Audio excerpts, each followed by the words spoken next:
Our discussion of symmetry now brings us to the definition of point groups. So a point group is the set of symmetry operations of a molecule. The group that is formed by those operations is called a point group. So these are going to have names where we're going to have, for example, a capital letter and then some subscripts, and those are going to mean various things, and they're going to imply various things about the symmetry and the property of those molecules. So if we can have things like that capital letter, it might be C. So C are things called cyclic groups. You might not hear your professor or your book talk a lot about what these symbols mean or where they come from. I'm going to try to discuss that just so you're aware of it, because it might make more sense in your head if you kind of know where these names come from. But it's not emphasized a lot. I'm just going to bring them up kind of anecdotally to talk about what those cases mean. So the simplest point group is C1. That's a point group that has only the identity element. Notice that the C1 is a rotation by 360 over 1, which is 360 degrees. That's just the identity element. So things that are said to have no symmetry, well, they don't really have no symmetry. They have the identity element, but they have as little symmetry as an object can possibly have. They just have the C1, just the E operator for makes the C1 point group, the simplest point group. Okay, you have CI, suggestive name here, that has the identity and an inversion center. So that has only inversion. Not a lot of molecules with that point group because it's kind of hard to have an inversion center without having something else. So there's very specific cases where that happens, and we'll try to bring up a few of them, but not a lot.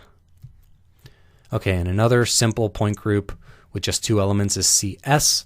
You might notice that S starts with the same letter as sigma, so this has just E and sigma, just the identity and a single mirror plane. So this might be something which is planar but has no other symmetry besides being planar itself. So this has only a single mirror plane. Okay, those three are sets that form kind of the simplest kinds of point groups. So now we have CN. So you might guess that this has E and it has CN.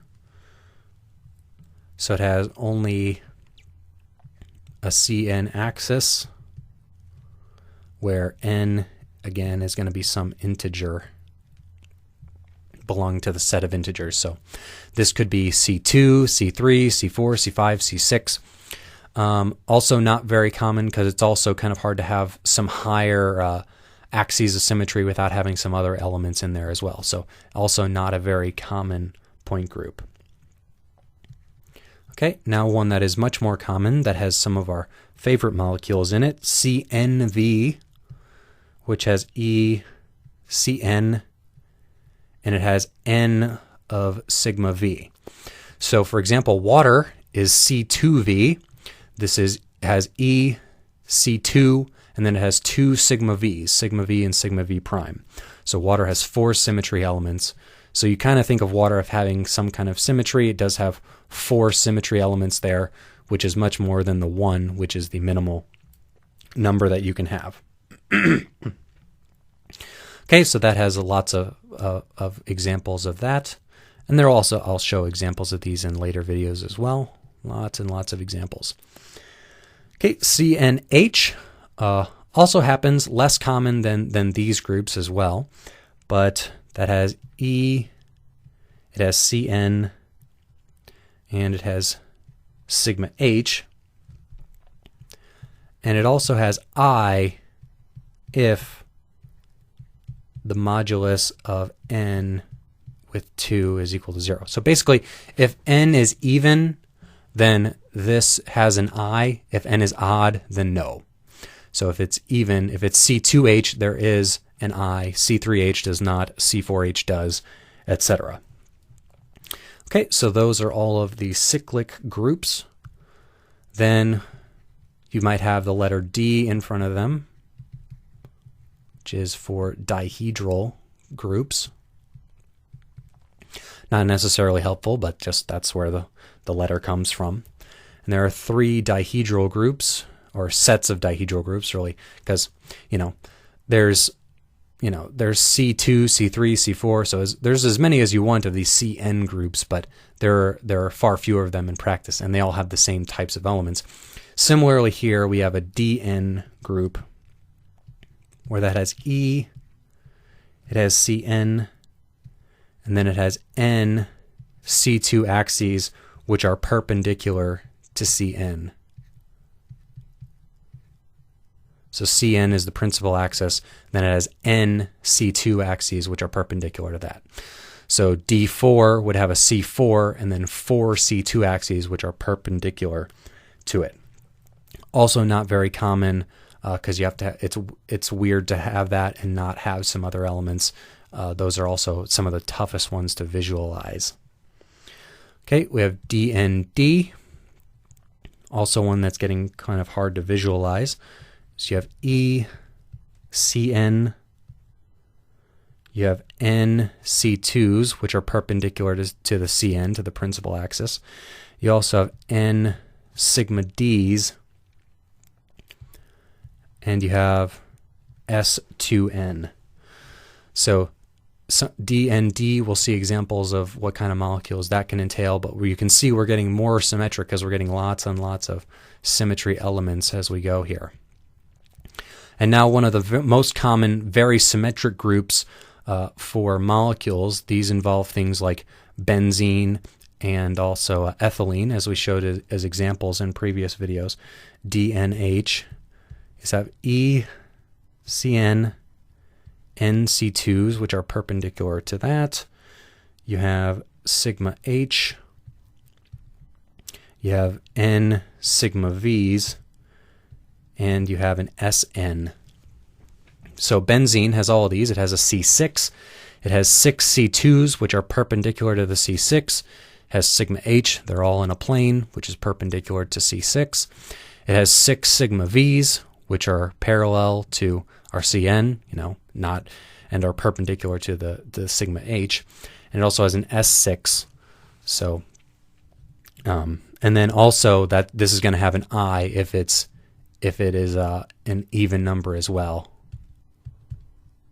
I if N is even. So same restriction as there. So that's going to be a very common molecular point group.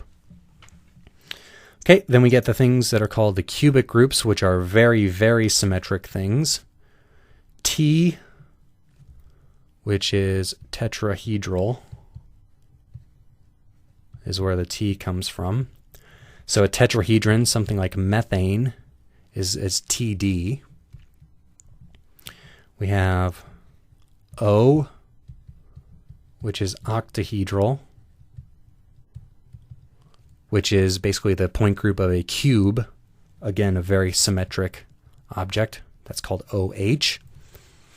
And these names, there are other subscripts for different kinds of tetrahedra, but the ones that are most commonly observed in chemistry are TD. The most commonly observed octahedra in chemistry are OH. It's very, very uncommon to get a different kind of T. Like there's a T by itself, there's TH, but TD is what you see for a perfect tetrahedron. And then icosahedral, which is basically the buckyball. So that's IH. So that's C60 is icosahedral.